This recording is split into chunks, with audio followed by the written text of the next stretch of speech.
Gender equality and women empowerment.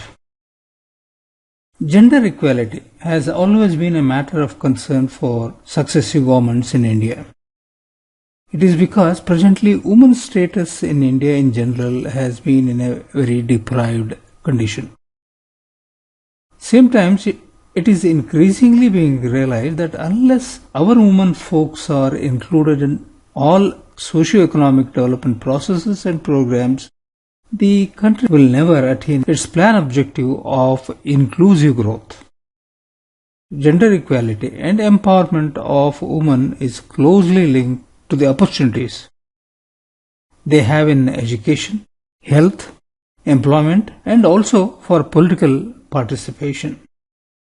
Over the years, significant advancements have been made in India on many of these counts, that is, literacy rates, enrollment, drop rates in primary education, life expectancy, infant mortality, maternal mortality rates, etc., etc. However, other parameters such as work participation rates, sex ratio in the age group of 0 to 6 years, and gender-based violence, they continue to be heavily skewed against women. Now, according to the World Economic Forum, that is WEF report, India's gender index is still 108 among 145 nations, despite a very fairly stronger representation of women in political leadership. There has been a slight improvement as compared to 114 position in the last year. Now, the other highlights of the concern of the report are interesting. Let us see them. India, in terms of women in workforce, is nearly in the bottom of the ranking. Indian women have also regressed in terms of health and survival, and they have been placed at a lowly position of 143 out of 145. On educational attainment, which is the fourth parameter in the overall gender index after the political representation, economy and health, India has improved marginally, going up one place from 126 in 2014 to 125 in this year. Now, female to male ratio in India's labor force is an important indicator, and its participation is 0.35 as against 0.36, which indicates only marginal improvement. India has one of the worst gender gaps in the world as compared to the BRICS countries, that is Brazil, Russia, China and South Africa. Even other emerging economies in Asia such as Indonesia are doing better. Further, income disparity is also high, with women earning an estimated average of $2,257 per year as compared to $9,000 for men. That means there is a 4 times difference. However, India's general ranking in education reflects an improvement. Another important report is by the UNDP. As per this report, gender equality does not imply that all women and men must be the same. It means that women have equal access to resources and rights as men and vice versa. Now, in this essay, we will try to understand the background for India's poor gender equality, the reasons and what the society in general and government in particular are doing about it. We will discuss about it. Gender equality in India and the barriers against it can be analyzed and understood in 5 following aspects. That is, 1. Violence against women. 2. Economic barrier. 3. Educational disadvantage. 4. Health issues. And 5. Governance and institutional barriers. Now let us study one by one.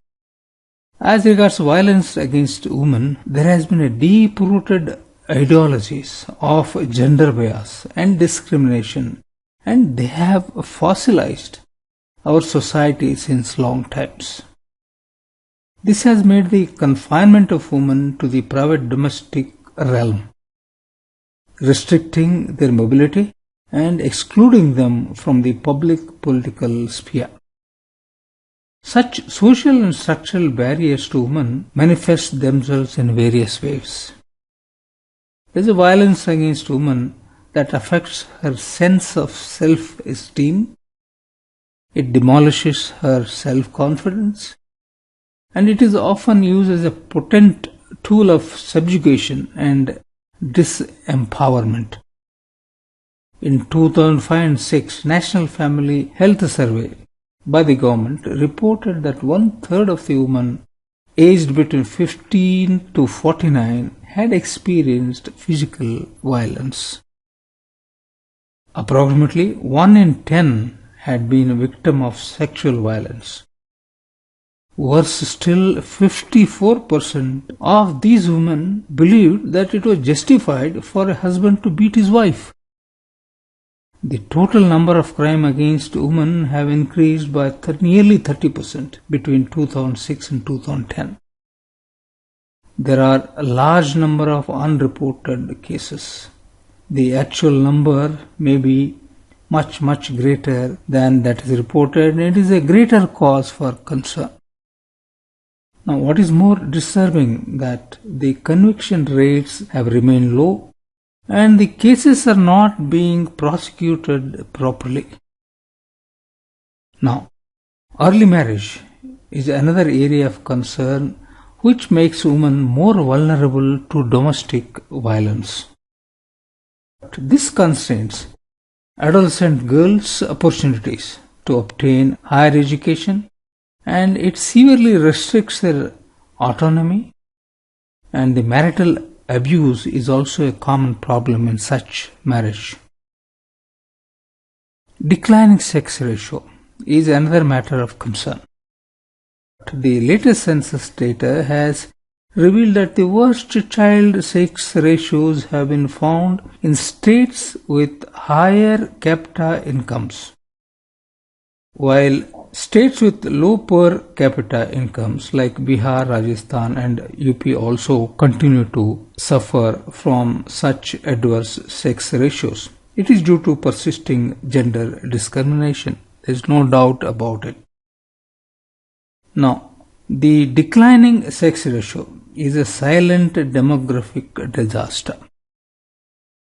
It is because it has adverse implications on women in the form of increased trafficking for sexual exploitation, honor killings, the brides who have been bought for money, rapes, etc.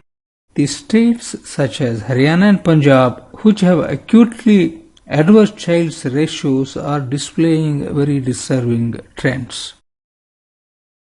Now, trafficking of women and children is another gross form of human rights violation. Trafficking is often hidden in the veil of migration.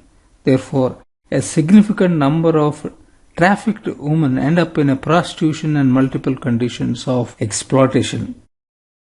That is because of coercion, deception, and economic enslavement.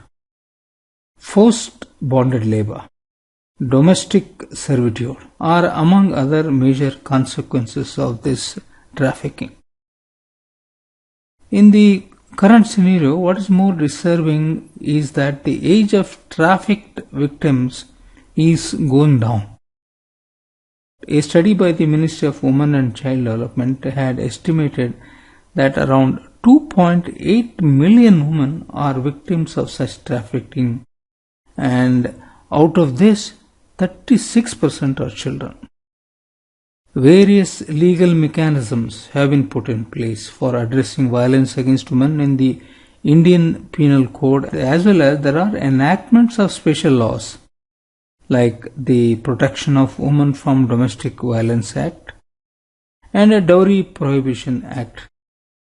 However, enactment of law alone is not enough. It has to be effectively implemented and enforced. Further, victims and survivors of violence need services and support of police, health service providers, and that includes legal aid and sensitive judiciary. Now, some steps need to be taken to overcome such violence. Now, focus will have to be strengthening the existing legislations that address violence and discrimination against women and make their implementation more effective, and there should be speedy delivery of justice to the woman, and it should put in place adequate infrastructure and support services, and also sensitization and capacity building of the key actors who are involved in this great social service. Further, there should be stricter monitoring of response of enforcement agencies to violence against women. The justice delivery mechanism will have to be strengthened by improving access of women to legal aid and setting up of fast-track courts so that the speedy justice is ensured. To combat trafficking, there should be provision for alternative livelihood options to women, particularly from marginalized sections of the society. This would entail enhancing their employment through effective skill training, linking the poverty alleviation schemes and programs of all the ministries and departments in the government, and providing access to resources and credit facilities to women. The victims of violence should have adequate support structure like shelter homes, medical facilities, counseling service for their effective rehabilitation. For increased awareness and knowledge dissemination on the legal rights of women, effective use of information and communication technology should be employed through creation of a national women's information portal. Now let us deal with the economic barrier and how it has contributed to the present gender bias in the country against the woman. Participation of women in the workforce, the quality of work allotted to them are indicators of the extent of their being mainstreamed in the economy of the country. On all these parameters, women in India fare worse than men. Therefore, there is a challenge to bridge this inequality. For this, opening of the economy and the rapid growth in turn have challenged the traditional support structure, and there has been a displacement due to migration. Further, obsolescence of traditional skills have also come in the way. Low quality of the work is one of the big factor in bringing women in the general stream of economic development. Over 90% of women are employed in an informal sector and where they are poorly paid. They have unsatisfactory conditions of work and they do not enjoy the protection of labor laws, and they have no control on the terms and conditions of their employment. Therefore, they are subject to great insecurity of employment. Almost 80% of the rural women workers are employed in agriculture sector, and here the wages are low and skills are poor. Therefore, women's economic participation is hindered by low skills and the capacities as well as lack of ownership is there, and there is no control of assets by the woman. Further, there is also major concern regarding the gender gap in the educational level of the labor force. Therefore, taken together, this has led to the poverty and low levels of asset building by women and for women. Now, there have been many activities in which women are engaged and they are not taken into account in our GDP estimates. For example, Activities like processing of primary products, dehusking of paddy, preparation of jaggery, making of baskets and mats, preparation of cow dung, cakes, etc., which are basically undertaken by the women, are not at all classified as economic activities in India. All these indicate marginalized financial inclusion. According to RBI, women remain inadequately covered by the banking system. They own only about 21% of their total deposits account in scheduled commercial banks. Women had access only to 20% of the small borrow accounts of the scheduled banks. Now let us see what steps can be taken for economically empowering the women folks in India. On enhancing employability of women through skill development, as also enhancing their access to technology, education, skill training is an important step. Considering that women are largely concentrated in the agriculture sector, women should be given rights over the land, the credit, and the common property resources, and also equitable wages for their work. There should be emphasis on increasing self-employment opportunities for women through skill upgradation and also improving access to credits and markets. Training of women as auto drivers, taxi drivers, women masons, etc. should be incorporated in these skill development programs.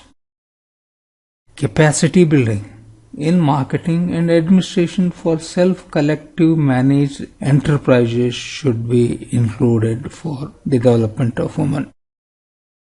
Now coming to educational disadvantage. Education of women is a critical input for improving nutrition levels, raising the age at marriage, acceptance of family planning, and also improvement in their self-image and their empowerment. Education provides a woman greater access to information and resources. It enables them to challenge various forms of discrimination and engages them with the development process. Therefore, creating a gender-sensitive education system is a priority. This would entail addressing sexual stereotyping, changing the attitudes and perceptions of school teachers, providing a safe and secure environment for girl child, provision of schools within easy reach, transport, and separate girls' toilets. These measures would go a long way in enhancing enrollment of girls at primary and secondary levels. Now, as regards health issues, because of gender discrimination, the health conditions of females have generally tended to lag behind those of the males. In terms of female infant mortality rates, India, as said before, is by far the worst performer in this group. A holistic approach is being adopted by the government in this context so that the health needs of women and girls at all stages of life cycle are addressed. The focus of health intervention will have to be extended to address ailments which women are especially prone to, such diseases as postmenopausal problems, osteoporosis, breast and cervical cancer, etc. There should be special measures for older women and also those affected by HIV and AIDS. Now finally, regarding governance and institutional barriers. The constitutional amendments for reservation of women in panchayats and urban and local bodies have brought more than 1 million women into positions of leadership in governments at the grassroots these days.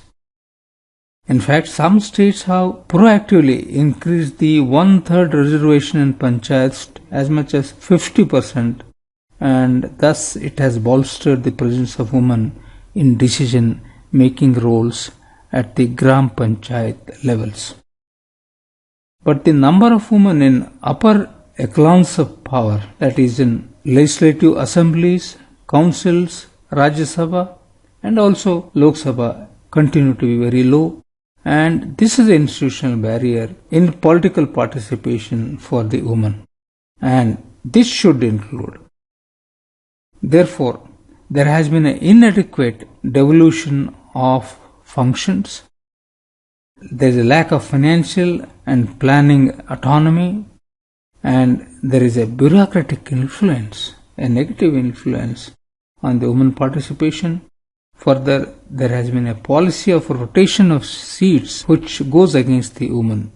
As regards social barriers, there are many factors which affect the full and effective participation of women. That is, lack of education, oppressive patriarchal and caste structure that exist especially in the rural India. There is a lack of respect of women in Panchayat Raj institutions. There is a physical violence of women in public and domestic spheres. And further, local politics is affected by caste, class and religious dynamics. There are very negative limitations to women's participation in Panchayat Raj institutions. The rules of decentralization. There is a gender-based division of labor, the policy of rotation of seats, and social barriers such as lack of education and oppressive patriarchal and caste structures as said before. And all these things again highlight the woman's backwardness in the economic process.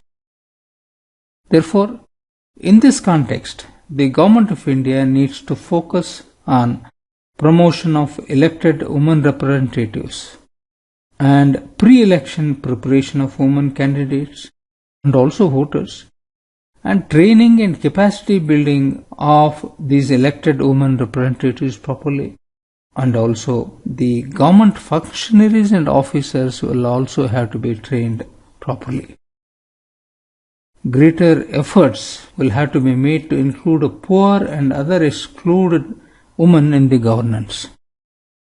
Gender resource centers should be instituted by providing information on legal, social and economic issues which can enable women in performing their duties better.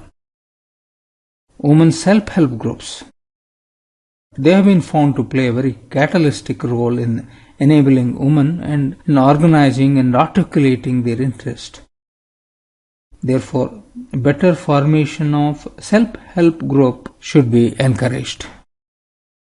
There should be a gender focal centers within various organizations like the ministries, departments of the central government and also in the urban, rural, local bodies all over the country. And there should be focus on gender budgeting. This is important because gender responsive budgeting or gender budgeting is a means of ensuring that the public resources are allocated in an equitable way so that the most pressing needs of the specific gender groups are satisfied. In this matter, pre-budget consultation should be undertaken by the Ministry of Finance with the women groups, which is the practice in several countries.